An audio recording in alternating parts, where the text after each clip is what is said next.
Welcome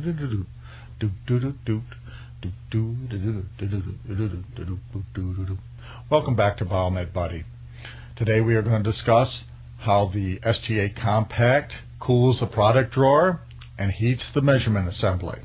The product drawer temperature is maintained at 16 degrees C plus 1 per service manual. The measurement assembly is maintained at a temperature of 37 degrees plus or minus 0.5. That is the field service engineer's spec. The factory spec is 0.2. I will mention that head 3 temperature is also maintained at 42 plus or minus 0.5. We will talk about that at a later time. The cooling system consists of Peltier devices, heat sinks, some foil help dissipate the heat, some spacers, springs, screws to hold the Peltiers in place and ensure that they are not damaged by overpressure, a PC board on the product drawer and the measurement assembly, a temperature regulation board. If you open the front of the instrument, it's on the right hand side, a cooling pump, cooling reservoir, and a radiator with a fan attached to the back. Peltiers used for the product drawer and the measurement assembly are the same. A Peltier device heats on one side, cools on the other. Glycol, or water, starts out from the reservoir bottle, goes through a stainless steel tube, out to the cooling pump. From the cooling pump, it goes to the measurement block, to the two Peltiers there, then out through the cable chain, out to the product drawer, where it goes through 4 Peltier devices. Then out to the radiator, which has a fan on it to help dissipate the heat. Back to the cleaning reservoir. You'll be able to see that return. If you look closely at the top of the bottle, you usually can see it. I will tell you at this point, there should be no air bubbles in that line. Air bubbles are an indication of a leak. Common spots for leaks are in back of the cooling pump. There is a fan. Sometimes it rubs on the tubing and causes a leak there. Second place is underneath the product drawer, probably number 1. It just, tubing gets old and it breaks there for some reason. Third common place is in the cable chain itself. I will tell you that depending on the position of the drawer, sometimes that's intermittent and sometimes it's not. In other words, you may not see the leak if you open up the product drawer, but it may be leaking inside the instrument. Generally, you can see a leak.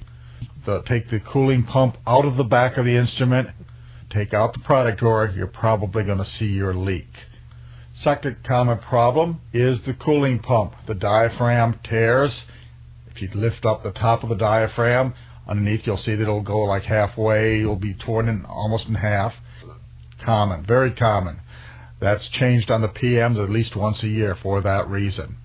As a way of checking the cooling pump, you can take a piece of tubing, put it on one side, run it through the bottle, meaning just take the bottle off and take it right in the back, and put the other piece of tubing to the other side.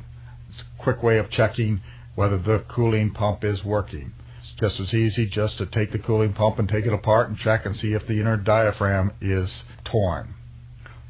Rebuilding the cooling pump, there are 4 Phillips head screws that hold the pump assembly together. New screws are usually provided in a kit, and there is an orientation, little marks on the pump head, on the 3 sections of the pump head.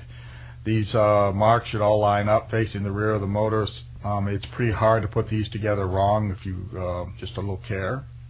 There is a gasket. I generally do not replace that gasket. You would have to take a razor blade and scrape that off, being careful not to damage the head. Generally, I never really see any damage to it, so I've not seen the need in my experience. Then you unscrew the diaphragm. Careful not to lose any of the washer underneath it, and when replacing that diaphragm, make sure you tighten it in there. Do not use any type of lubricant on any of the O-rings or on the Loctite on the diaphragm. I will mention that there is a white plastic nut that they say not to turn because it has factory settings, and I would tell you that I don't turn it. I don't see the need. However, if you really want to get increased pressure, some flow through it, you can turn it. I'll tell you, if you go that route, one of the problems is you'll overturn it and you'll find out that your pump will stop working. So I would stay away from the white plastic nut.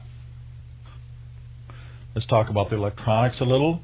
There is a board on both the product drawer and the measurement assembly.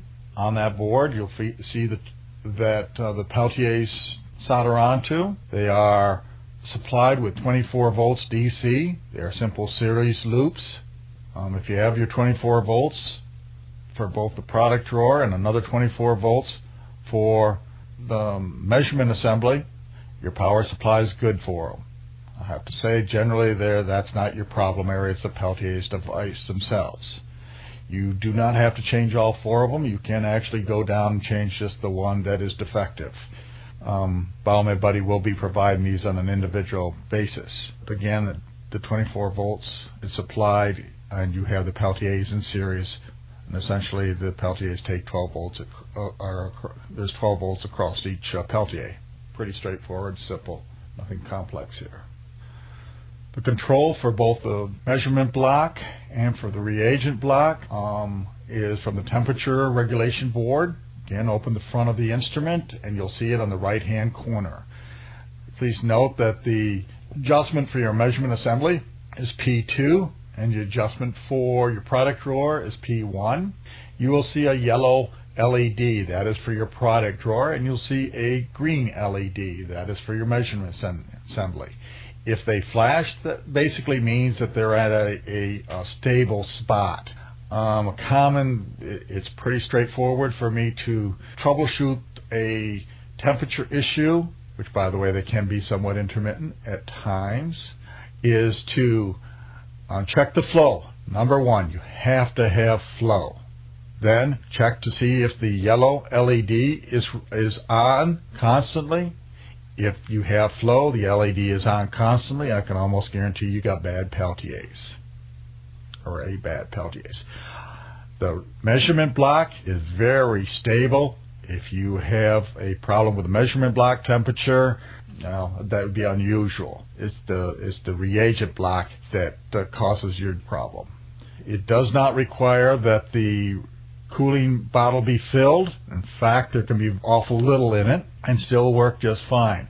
The measurement block generally is not affected by how much cooling reagent you have in the system, just the reagent block. You can fill that reagent bottle all the way to the top. It's a sealed system, although some does evaporate from it. A common problem also with this system is the operator will allow the cooling reservoir to become extremely low and essentially empty.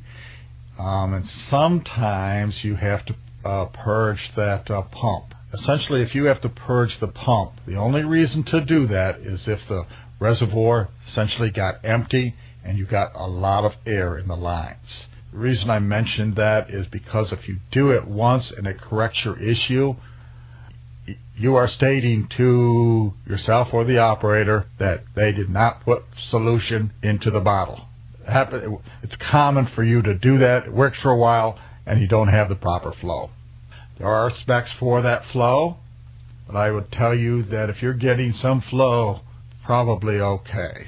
It takes very little flow for that system to work, but there are specs for it. Additional comment on the Peltier's devices. I have taken them out without any heat sink on them, put my fingers across them and be able to tell the hot and cold side of them.